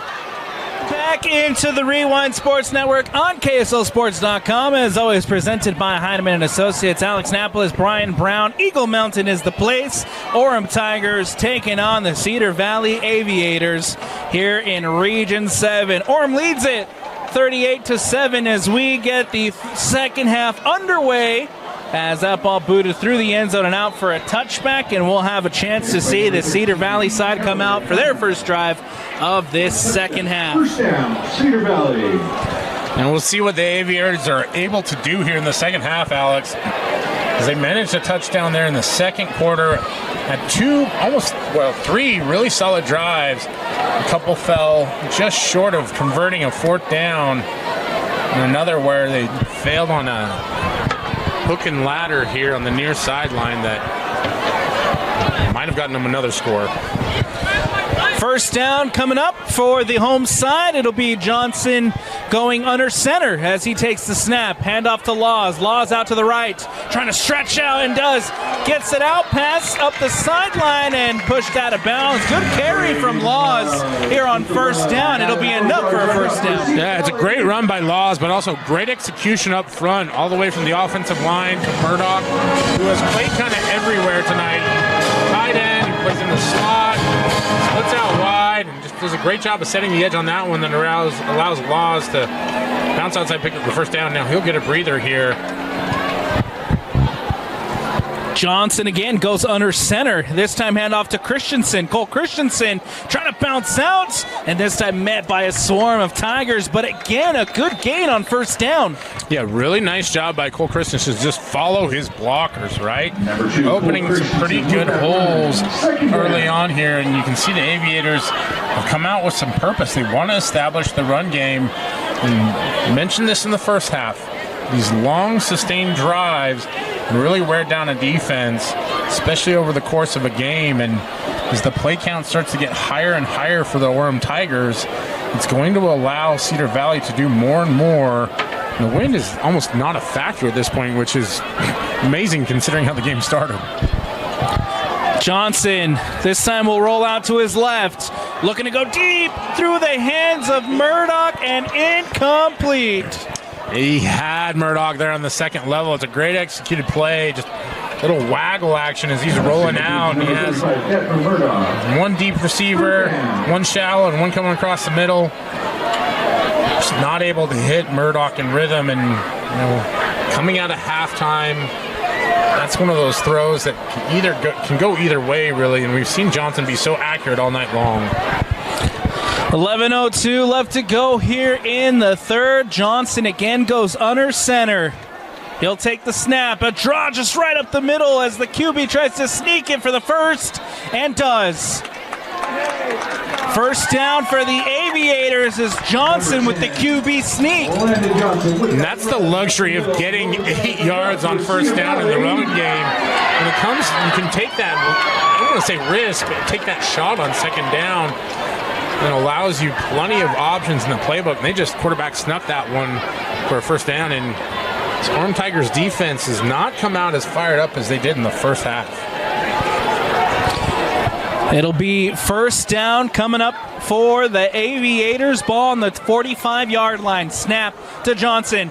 Goes out quickly to McClellan, and McClellan out of bounds with a 4-yard on the catch. It's just an easy pitch and catch. If a team's going to allow you that kind of cushion, go ahead and take advantage of it. And that's really what Cedar Valley has done all game long. I'm not sure if it's just Orem in their base defense or if they have just that much respect for the deep ball, and Johnson has the iron pylon, so there's no doubt that there is some level of respect, but they're willing to give up those little 4 or 5 yard chunks almost every time. Second down coming up for the Aviators. Johnson will hand it off to Christensen. Christensen finds space, finds a hole, pushes through, and it's a first down for the Cedar Valley Aviators. For Cedar Valley. Great start here for Cedar Valley as they're well across the 50-yard line in midfield stripe, and the shape of this game changes completely if they're able to get a touchdown on this opening drive, and then it becomes more about the game of field position and everything else. And again, just want to emphasize the wind has almost completely died, and so this is going to be a very different affair now that Cedar Valley's found this rhythm and this confidence. For a second there was concern that Trevor Allen would fly away with the wind, and now there's no wind. Cole Christensen right up the middle as he's brought down. Good game here on first for Cole Christensen. I forgot to remind Trevor ahead of time this is no fly zone. I would have had him. I'm not going anywhere, my guy. If there's any wind that can pick the both of us up, houses would be going with it. Yeah. Second down coming up for Cedar Valley. Big shout out to Trevor, who's on camera for us tonight. Does a phenomenal job. As ball on the 37, Landon Johnson will send his receiver in motion. That's Ballard. Handoff. No, keeper as Johnson is going nowhere. He's going to be sacked. Guess who? Riker Mickelson right there with the sack, and he's done a phenomenal job coming off the edge almost all game long, but that one it looked like he came up the middle to get the sack, and Johnson almost able to escape from his clutches, but just a perfectly timed pressure from Orem brought him right when they needed a big play, gets the sack, and that's a big loss for Cedar Valley. Now they're in third and extra long, and this gets much dicier, although the way we've seen Johnson play tonight, I got plenty of confidence that he can find somebody. Mickelson said, that's enough. You've got enough yards. Now it's my turn as he makes the play, and that ball over the middle, tipped away by the Tigers. It looks like that came off the fingertips of Tassini, and it falls incomplete. Yeah, Johnson had to avoid the rush to get that one out of there. Can't tell if the ball was tipped coming out of his hand, but Tassini almost able to get his hands on it as well, and by the end of it, McClellan not able to reel it in, and what started out as such a promising drive ends now for the Cedar Valley Aviators. Drive stalls out, and here comes number 7, Braden Jenkins, out to punt this one away. Unfortunately, Cedar Valley is going to take a penalty on this one as Jenkins was aware of a missing player, was pointing to the spot, not able to make it out in time, and so we'll see how that affects things here. If you're Orem, that may entice you just that much more to go after the punt here, because even if it is a roughing penalty, it wouldn't be the full 15 yards, although I do believe that may be an automatic first down at the high school level. Still players in motion here before the punt. Jank barely gets that one off. Orem brought the pressure. Fielded at the 20 by Curtis. Curtis up the sideline, gets a good return, and finally wrestled down. Curtis with a monster stiff arm. Beckham Curtis, just a sophomore. He plays with zero fear on that one, able to take on a Cedar Valley defender or two as well at the end of that and get a few extra yards. And talked about it earlier in the previous drive. For Cedar Valley, it's about field position and starting to get into that one. And it started out so promising, has really turned quickly now as Orem has the ball at the 37-yard line with 8 minutes to go. Here's a chance now to see Kava and this offense come out for their first drive of the second half. Hand off to who else but Iongi, who runs it up the middle and gets 2 on the game. I actually think that was... yes. That was Oliver Bills. Yeah, Iongi's out here at the wide receiver position, so getting both involved in the offense. And we talk about Iongi and just his versatility. If there are college coaches out there watching, I understand the concerns with size, but this kid can do everything. He's been in the slot, he's been in the backfield. He can probably throw the ball too, we just don't know about it. And most importantly for the purposes of this game, 5 touchdowns. Iongi now cuts out to his right with a big gain, and he's going to be brought down. Comparatively, that's not going to look like a big deal, but they had him stopped in the backfield for no gain, and he still falls forward for 6 yards, Alex. I know when you have 5 touchdowns, 6 yards doesn't feel like much, but that just speaks to his ability, and he is just this constant whir of motion. He's like Sonic the Hedgehog out there, just that's a great comparison. Spinning, picking up rings. That is a great comparison for Iongi. Sonic Iongi. We'll take this. We'll have the ball now up the middle. He gets the first and more as he escapes. Well, he's picking up Cedar Valley defenders like rings out there on that one. He's pushing a pile of 5 or 6 guys forward, and it's not a knock against Cedar Valley. They're doing the best they can, and they've actually done a really good job. But Iongi, just that ball of not even hate, just ball of energy. After the big run from Iongi, the energy here at Cedar Valley has just escaped the stadium. That ball deep through the fingertips of Akana and incomplete. I haven't seen Kava miss too much on balls, and that one just a little bit outside the fingertips of Akana there, but they have a great rhythm, have all game. It's just a rare one time where they weren't able to connect for whatever reason, but this is just, that play should just really showcase the potential and the explosiveness of this Orem offense. And Coach Lance Reynolds has done a great job. Akana before tonight's game, 901 yards, 13 touchdowns. Drop back, handoff up the middle. I believe that's Curtis as he tries to barrel through. And he's going to be met at the line. Maybe 1 on the gain for Brandon Curtis. It wasn't Curtis. That was, it was Curtis. I haven't seen him at the running back spot a lot tonight. Mostly just in the return game, but there's a penalty on the play, and this one's going to get backed up for Orem significantly here. Just love and positivity for an offensive line, really, for Orem too. That's got a really mixed bag of older and younger players, but they're just massive. They've done a really good job of not reaching out and grabbing too much tonight. Hey, how about this one? Maple Mountain at the half, 24-14 over Springville here in Region 7. And the ball, Kaava saves that one, and he's able to barrel through, and Kaava's slow to get up. I wonder if that's one of those ones where he just fell on top of the ball and kind of got the wind knocked out of him a little bit as he's walking his way back to the huddle, and averts a major disaster. But now all of a sudden Orem has found themselves in 3rd and very long. That Cedar Valley defense has done well when they've been able to pin their ears back. We'll see what they can come up with right now. Kava drops back. The pressure's coming. He has to escape out to his right. Cuts back out to his left. Has time and space now. Tries to get it up to Akana. Hits the turf. Incomplete. But a flag comes out.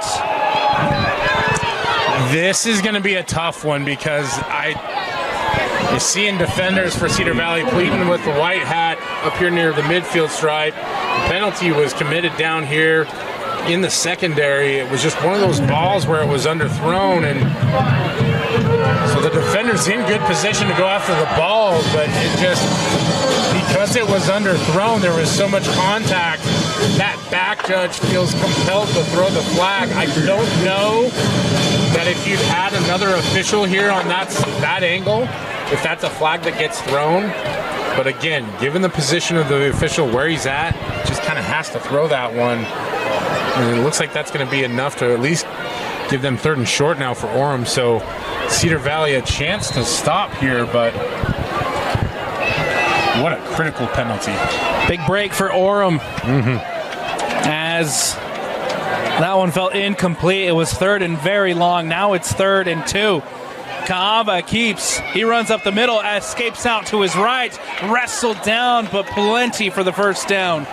Boy, you see what they're doing now with the Youngie. He's almost being used as a decoy, trying to suck that defense in, and creates a nice gap there where Kaava can just zip inside and pick up the first down. Thought he might have been able to get a few more yards, but running just a little tentatively there. You have to wonder if that previous play where he was a little slow to get up is sticking with him a little bit more mentally.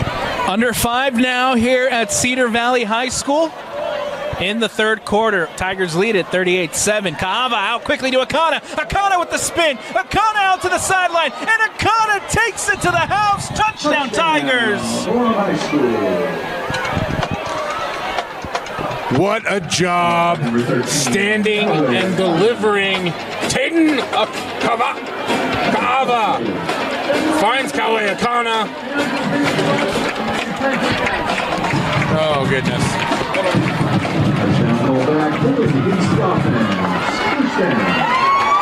So now when the touchdown wiped off the board because of the penalty.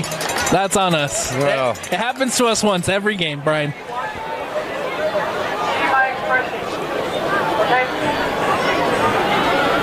just as I'd been complimenting that Orem offensive line, we're starting to get a little sloppy here and get a little too grabby.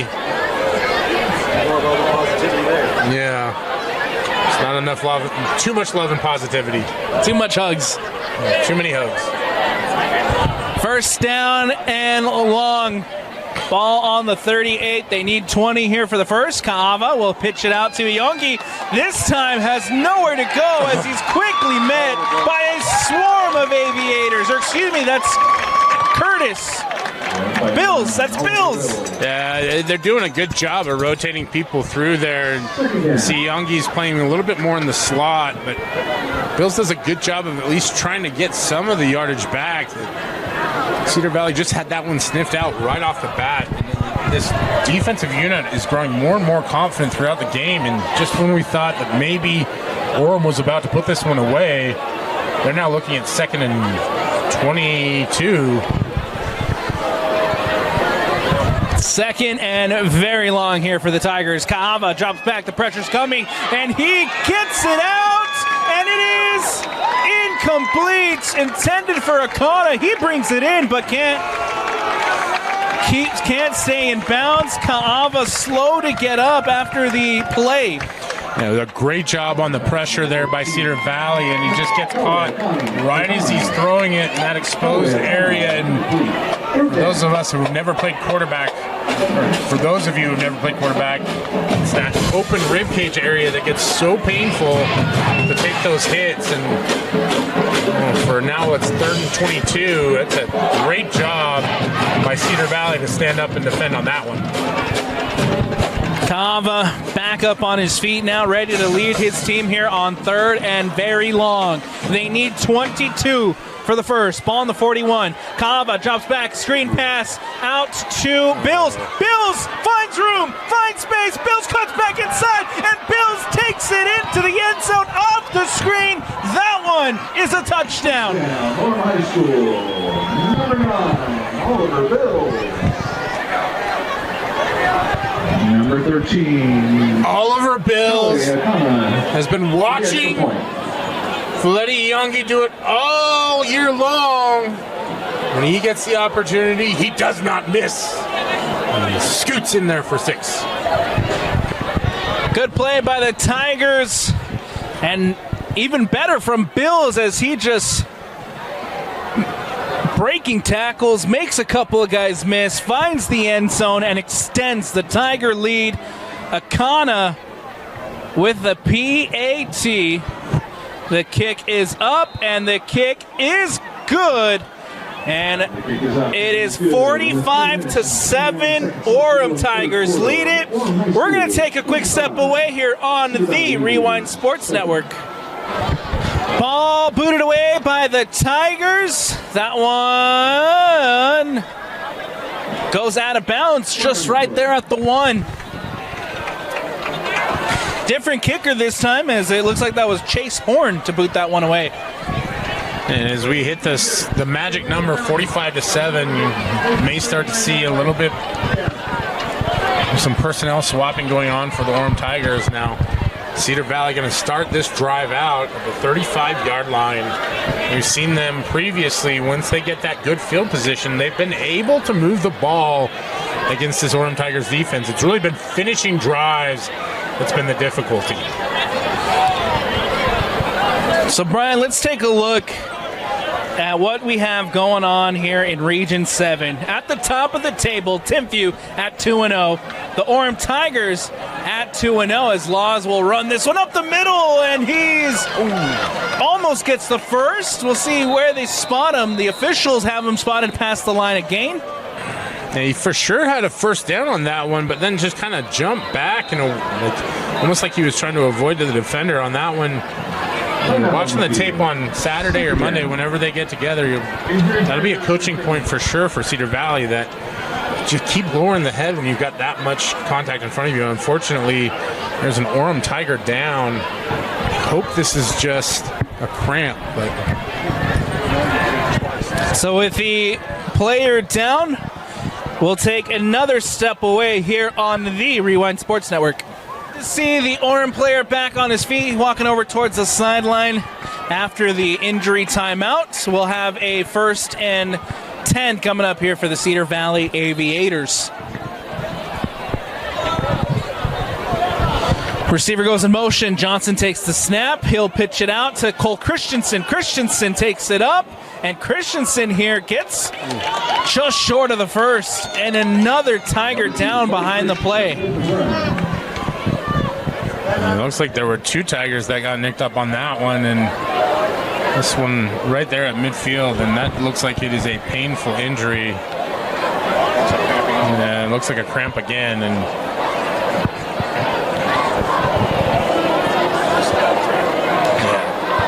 for anybody, that's one of those rare football injuries that we've all experienced at some point in time. You get that thing stretched out and get some pickle juice in you for sure. As the trainers head out to check on the Tiger player down, we'll go ahead and we'll take a step away here on the Rewind Sports Network. Good to see the Tiger player back up on his feet. Cole Christensen here with the carry as he gets enough for the first. The Aviators marching down the field. An interesting move is Christensen's taking the direct snap there. I didn't see anything wrong with Johnson necessarily. Didn't see him get hurt, but I wonder if this is just a developmental procedure as there we see Johnson come back in the game. But nice little wrinkle there for Cedar Valley, and it's one of those, for a team that's hopeful to make the playoffs in Cedar Valley, it's a wrinkle that could get them a playoff win and build some real momentum for next season.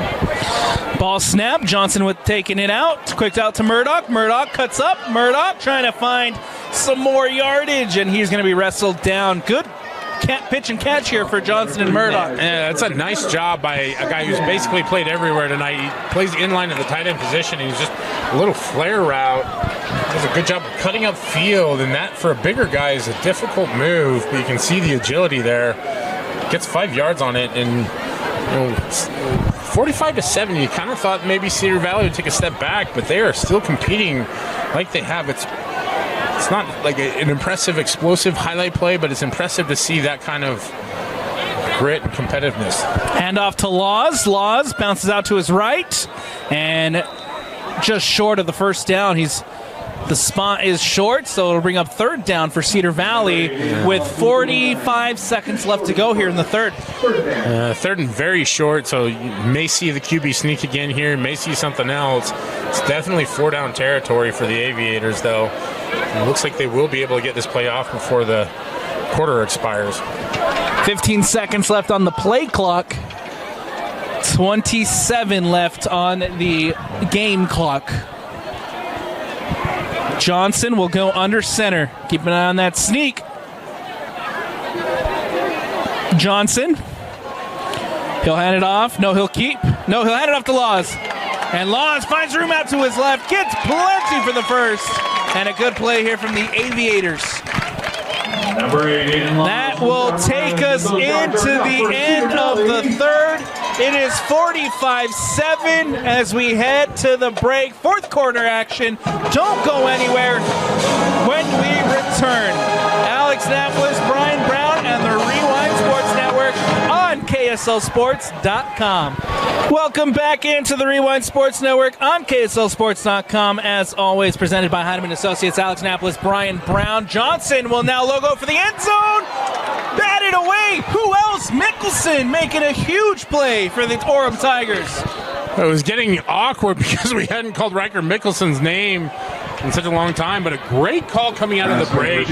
Cedar Valley there. We'll pick up the first down third quarter, flip the field, and then all of a sudden you throw a nice... I thought maybe they would go for the big play previous. Instead, that one was just a sweep. Go for it on this one, and just not able to finish it. And I'll tell you what, Riker Mickelson is one of those guys that the term playmaker is a perfect application for. Second down coming up for the Aviators as Johnson will hand it off to Laws. Laws trying to find some room out to his left, but he's going to be brought down. Number 8, Ethan Laws with the run. Laws has really picked it up here in the later part of the game as we have an Aviator down now this time, and it's getting to that point in the game where starting to see a few guys get dinged up. And so while the training staff here for the Cedar Valley Aviators trot onto the field, we'll take a quick step away on the Rewind Sports Network. Good to see Aiden Stoner walk back up onto the sideline as he receives further evaluation here from the athletic trainers at Cedar Valley High School. It'll bring up third down for the Aviators. Johnson will take the snap. He'll roll out to his right, gets it out to Murdoch. Murdoch with the first down, trying to find more yards, tiptoeing up the sideline and goes out of bounds. Murdoch with a big play. Murdoch's had a few plays where they just haven't been able to connect, but when he gets the ball in his hands, you can see what a difference maker he is. Able to pick up the first down, hit Cedar Valley inside the 10-yard line. Now they've got a first and goal here with 10 minutes left to go here in the fourth quarter, and never say never in terms of the game being out of reach, but I think the bigger feather in the cap for Cedar Valley tonight is just the continual emergence of this offense. Good resiliency from the Aviators is what we've seen as Laws trying to find the corner of the end zone. He's in. Aviator touchdown.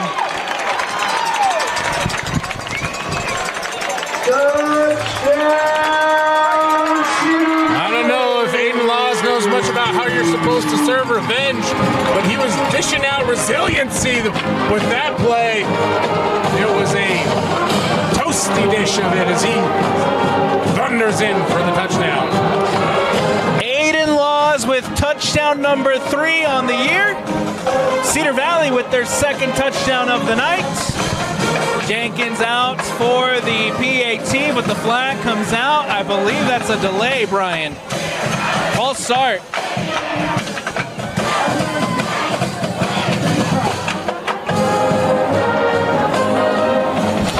False start will push back the Aviators. Still an opportunity here for Braden Jenkins to put this one through the uprights.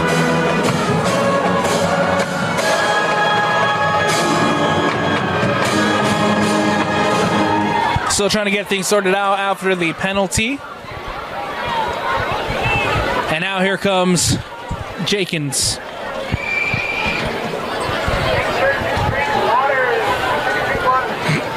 The snap, the kick is up, and the kick is good. It's no good as it goes wide. No good. Just 25 seconds. We kind of hit, I don't want to call it garbage time in this game, but High School, 45. you see the missed PAT. You've been dealing with the wind all night long, and now that it's died down, you get the penalty and then miss the PAT. It's one of those just bewildering plays, and it's part of what we love about this game, Alex. You never know what's going to happen on any given night, any given moment, unless it's Filete Yongi, and then you know that there's probably going to be touchdowns.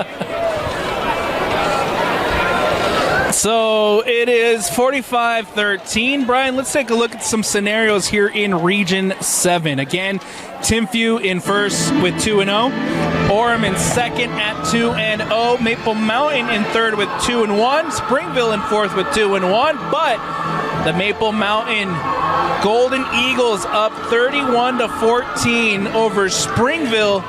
Timpview up on Wasatch 41-14, and Orem, of course, 45-13. So that's going to set up a very interesting conclusion here. Obviously, Orem still has to get through Springville, but right now the only undefeateds in this region, Orem and Timpview. Yeah. And it's going to be we see the onside kick. Oh! Onside, and that's going to be recovered. Aviator football. Aviators. Hold on.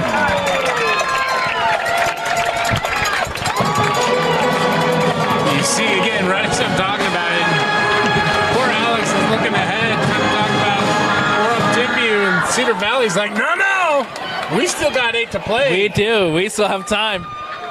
Sorry, I said 8. 6:30 on the clock over there. Cedar Valley comes out to offense, and if we're watching at home wondering why the clock is moving so fast, we are in running clock territory. And so if they do score another touchdown here, that would negate the running clock. Well, it would not actually. Excuse me. First down coming up for Cedar Valley as Johnson rolls out to his his left, and he's going deep. It is through the hands of Mickelson, and it falls incomplete. So just a refresher of the rule, the lead must get down to 21 points in order for the running clock to stop. And so you're wondering why Cedar Valley's coming out and throwing the ball, trying to get a big chunk back right away. They are a little bit under the gun, so to speak, as that clock ticks. They want to climb back into this one. 5:30 left to go here in the fourth quarter. Johnson will take the snap. He'll hand it off to Laws. Laws to the left. He's going nowhere. Swallowed in the backfield.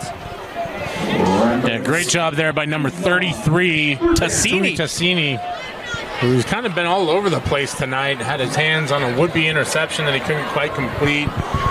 Does a great job of stopping that one in the middle of the field. And Laws had started to find some momentum and nothing doing on that play. Third down coming up now for Cedar Valley. Johnson with 2 receivers lined up to the near side. One goes in motion. That's McClellan in motion. Now going out deep. Caught by Pearson and wrestled out of bounds, but short of the first. No, he's got it. The spot comes in late, but he's got it. Pearson with the catch. And those yards are enough for Cedar Valley. And just a nice job by Pearson to reel in the pass, but also get the first down. And again, it's just such a simple ability to fall forward. But so many times it's a positive skill set to have. Cedar Valley, there's just no quit in this team. I love it. Johnson again quickly back to the line as he takes the snap. He'll roll out to his right. Looking to get it out quick. Caught again by Pearson.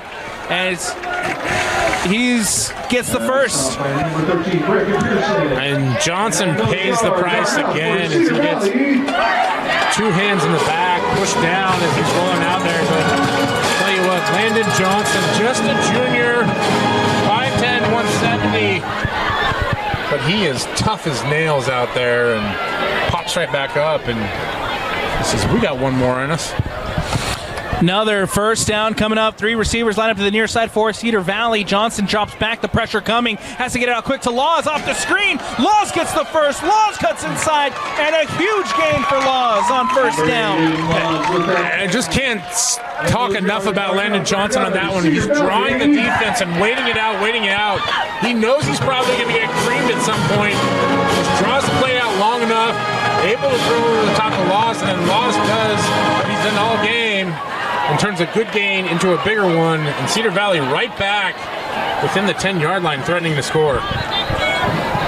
First down coming up, but prior to a timeout taken. Look, Brian, the resiliency and the inability to quit from the Cedar Valley side has been incredibly impressive tonight. It really has, and this is a younger football team, Alex. You know, maybe this year isn't their year, but they've got a lot of talent on this roster, and they've got an opportunity to really build towards the end of this season, maybe sneak into the playoffs, see what they can do there, and build towards next year as well. And you know, this is a program in an area that's very invested from a community standpoint. Saw the stands were jam-packed all game long. For those that weren't able to tune in or tuned out at halftime, you know, the performances of the cheerleaders and the dance team involved, youth all the way down. We've seen the Little League team, and so a proud community and a proud program, and they're not just building for today, they're building for the future. Impressive, not only from the team on the field, from the fans, from the community tonight here at Cedar Valley. You have Brian and Alex's stamp of approval. The only thing we didn't get was a full band performance at halftime, but we got that pregame. So We did. Maybe for next time, Cedar Valley. First down. Johnson takes a snap out quickly. Looking intended there for receiver number 3. That is Bridger Dastrup, as it falls incomplete. And that might be the one time where I didn't love a call tonight for Cedar Valley, where you just everything was going towards the middle, and this short of field, there's just not as much space to cover. I'd like to see him work a little slip screen or something like that out here. Now, this look, you have a wide open field now. Johnson trying to get it out quickly to McClellan, but it goes through his hands. Could have been dangerous, but it falls to the turf. And again, this is where you see why Coach Reynolds calls the timeout there, right? Try to get your defense to catch their breath, really tighten up here. You do not want to allow another score, not because the outcome of the game is at all in jeopardy, but it's a point of pride. Cedar Valley has not stopped. You said it, Alex. They've been resilient all game long, continue to bounce back. So where is your pride as an Orem Tiger player? And they're about to show it right here. Third down coming up, ball on the 9-yard line. They need, obviously, 9 to get into the end zone. Johnson drops back, out quickly. Pearson through the hands and incomplete. Just been a couple of those bobbles tonight. I think Cedar Valley is going to finally take a timeout. And I think the unfortunate thing is this is just too little too late. The running clock's going to do this one in. But a really valiant performance from the Cedar Valley Aviators. And we can talk about the specifics about whether or not you want to go for it here on 4th down. I don't know how much it really matters in the grand scheme of things, but I think what does matter is that this was a team that competed throughout the game, and even though the score got out of hand early, it always felt like it was a close game. It absolutely did. You had the big breakout in the first quarter from Orem, but since that first quarter, Cedar Valley has been going toe-to-toe with this Orem side. They really have, and we haven't seen a ton of Faleti Youngie in the second half, and I think that's partially by design. He did so much of his work early in the first, and I can hear parents at home saying, this is why we tell our kids to do their homework early, get it done so you can relax, but it's not so different in football. 4th down play coming up, and they're just going to put it through the uprights as Braden Jenks comes out for the field goal attempt. The ball is snapped, the kick is up, and the kick is good as Jenks gets 3 on the board for Cedar Valley.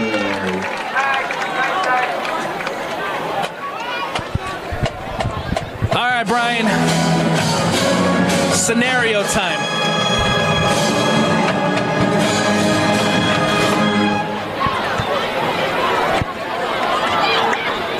Just kind of curiosity. Sorry to interrupt you there, Alex. I don't know why the clock continued to run after the field goal, but the officials also saw that as well. Change of possession, turnover and downs, the clock does need to stop. So anyways, scenario time. Scenario time.